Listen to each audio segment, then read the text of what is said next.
Kia ora, Gemini, new moon in Gemini. This is your reading for you out there, Geminis. So let's have a look, take what resonates and leave what doesn't, as is always the case. And thanks for joining me, and commenting, liking, subscribing is all great stuff. So thank you. Now, let's get these cards out. We always go through and clarify, of course, with a few different decks. We're getting a few coming out here for Geminis, please. Okay. Oh, let us see. It's very cold here today, very cold. So let's see. We are in the middle of winter. It's not unexpected. Okay, Gemini. I'm going to clarify with the Morgan Greer. You're coming out here with like a bounty in terms of your emotional life. This is the Ten of Cups. Of course, I don't want to rain on the parade. Tens are always at the end of the suit, of course, in Malkut, in the material world. So there's a cycle that's gone on, and we come to the period where we get to the 10. It is called satiety in the Thoth deck, and it's like full expression. You can see it around you. You may well feel it within yourself. But this is high octane, emotional satisfaction here. So that's wonderful. Then we come to the Princess of Swords. We don't want to get caught up in unfound fear and worry, do we? The princess is really expending a lot of energy to fight an unseen, I guess, adversary. There's a lot of cumulus cloud here, so you can't really see anything, but there's a lot of energy that's been exerted to defend something. I guess we question what is it that we feel that we need to defend, and who do we need to defend it from, or who are we defending? We're defending ourselves, clearly, in the Princess of Swords, but it's kind of, there's nothing behind those clouds, right? So it's all rather interesting when you've got like this emotional, there is an element to this new moon in Gemini where, the speed or quickness of a mind does not indicate per se high levels of intellect. I'm not saying that to be nasty, I'm just saying that. But actually what I'm trying to say is, the speed of the mind, can be utilised in many ways to disguise vulnerability, to mask vulnerability. Everyone does this at times, and I have been getting that feeling through this, or at this time of the new moon in Gemini, but also, like in the process of doing these readings, Gemini. So,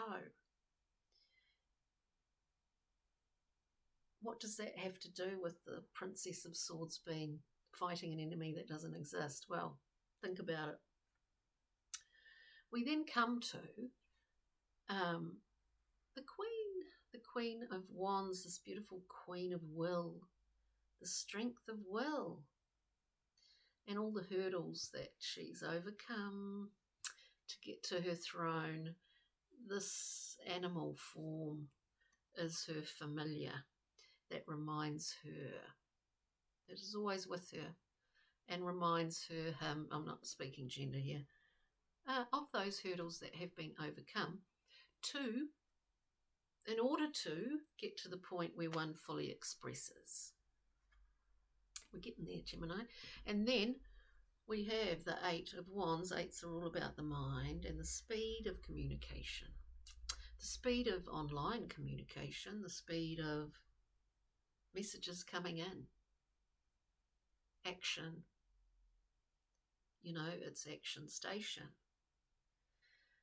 So we see quite a collection of things just even in 4 cards. But let's go through and clarify, Gemini.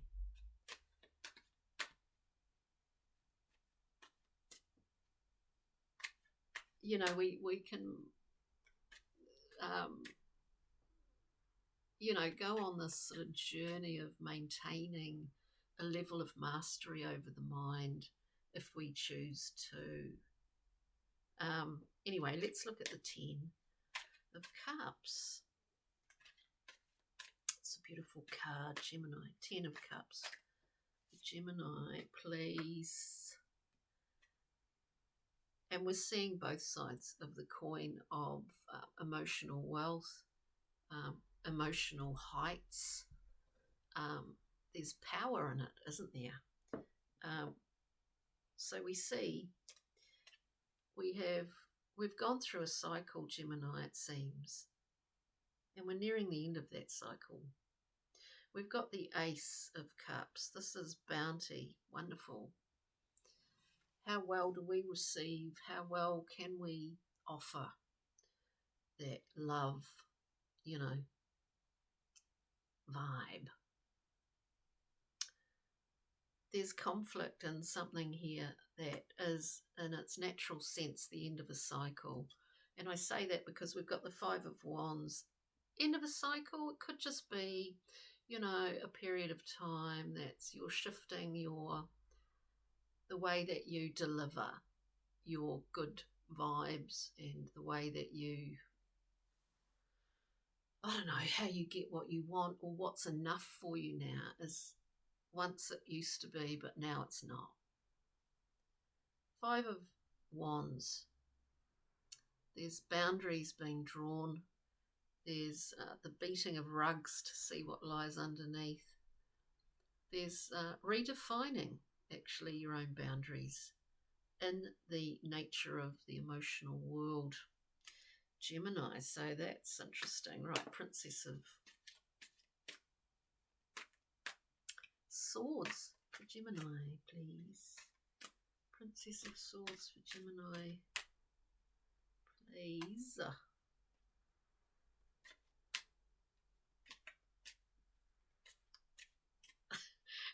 In some ways, it's just what I heard. There's comfort in knowing that, this is just what I heard. There's comfort in knowing that the enemy is within,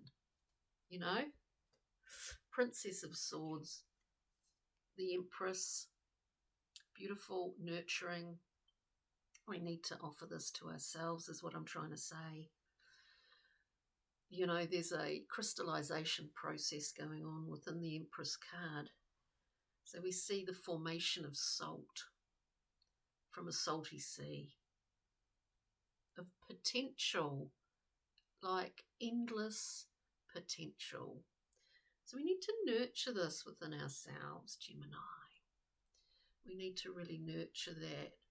There's not much room for this princess when we sit with the Empress here. And we also have the 9 of Discs, a card of great independence.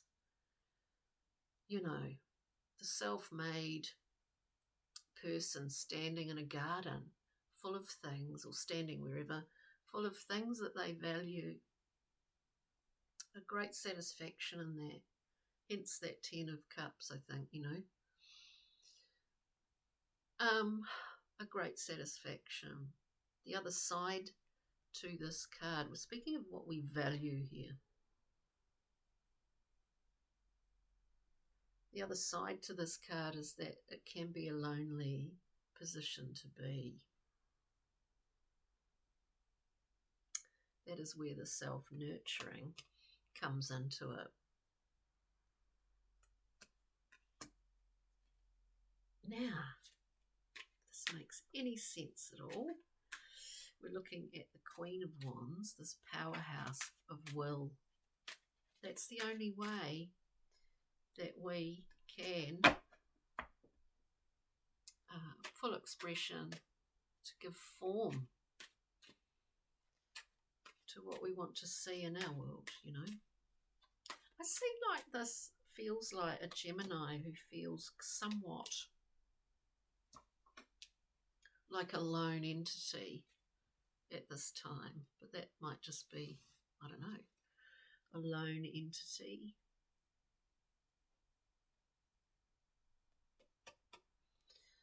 We've got the Five of Cups. We understand this card to be about a choice. We can focus on the three lost, you know, the three cups that are lost here. Or we can turn around and see the two full ones. It's all about perspective here. There's no ability to blame anyone else. That doesn't come into it.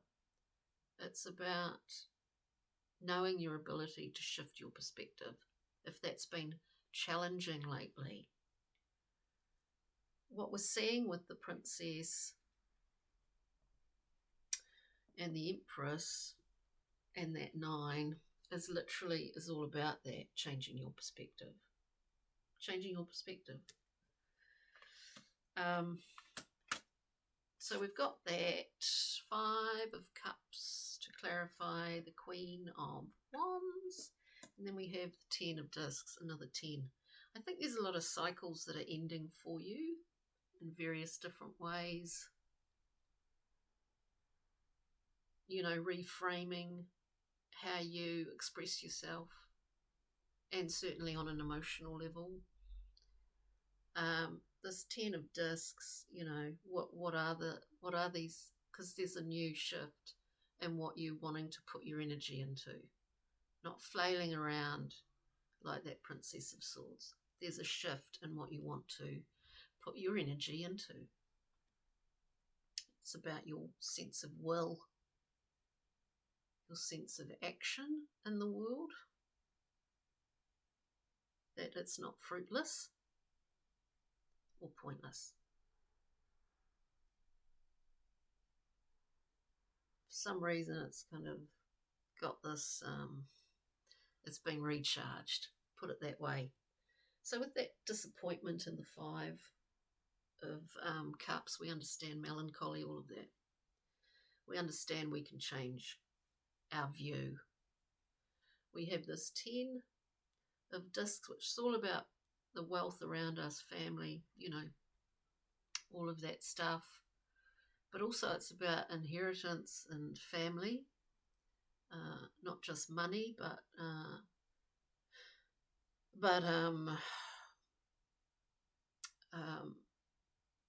what do they call it now? Epigenetics. You know, memory, genetic memory, all of that kind of stuff. Of course, in the here and now, you know, it's sort of what values, our values, loyalties, everything started at that foundation. And actually, as a 10, we're moving past it. We carry things with us, but we have the strength of will to create what we want in the world. And this is, you know, as I say, it's another cycle. It's another period of doing that, of having new insight into doing that. Emphasis being at this current time, and the need to be quite fluid in some ways and very flexible, moving forward. Moving forward, term of the day. We need to be very flexible indeed. So we're looking at the 8. It's a card of the mind, yeah. 8 of Wands, speed, communicado, information pretty much. So, 8 of Wands, moving fast. We've got the Death card, transformation. This is the thing, we might be communicating in a different way. This is what I see as this new cycle. We also have what is the 9 of Cups, because we understand fully, without influence from anywhere else at this time, Gemini. We understand fully what makes us happy.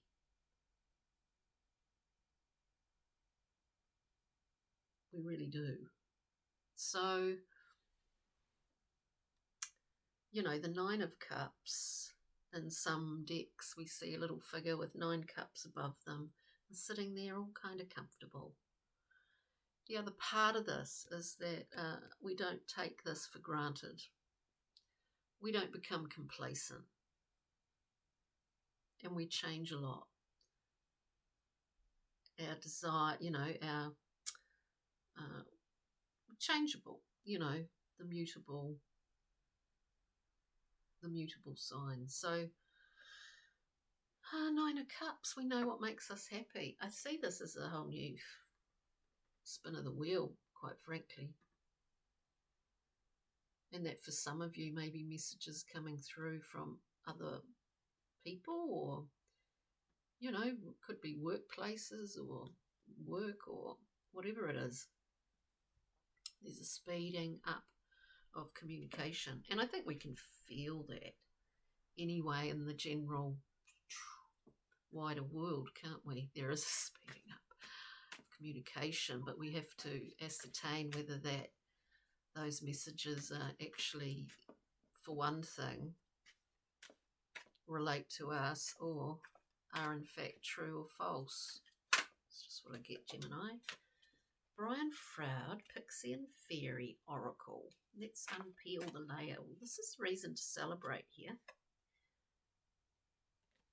It's a reason to celebrate, Geminis. We get meekle and muckle, childlike fun. Well, this is it. Can't forget that. Must play. We need to play, Gemini.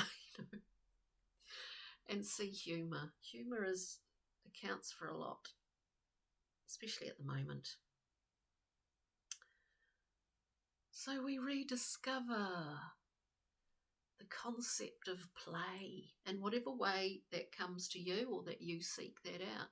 It could be about, you know, crafts or playing sport or just play. It's a good thing. And singer of intuition, this is high octane. Guidance, it's high octane. Reaching a new level of intuitive capability within yourself. You know, so it's good stuff here. Okay, now Gemini. It's been a long day sitting here doing these readings, but we'll get a rock, mineral or crystal that you can carry in your mind's eye over the week. We've got excuse me, ton of them coming out here, but we've got one face up, which is quite a big one. We've got shungite. It's a very powerful, well, it's like metal basically. Protection from modern ills, grounding, everyday healing and purifying. So shungite, carry that in your mind's eye, dear Gemini, over this week. Now I hope you got something out of that reading, and enjoy this new moon, the darkest time in the lunar cycle, of course. So light a fire, you know, do your thing, and have a wonderful week this week. We're going to have solstice as well, so the light will start to come back again. Wonderful. Ka kite, bye.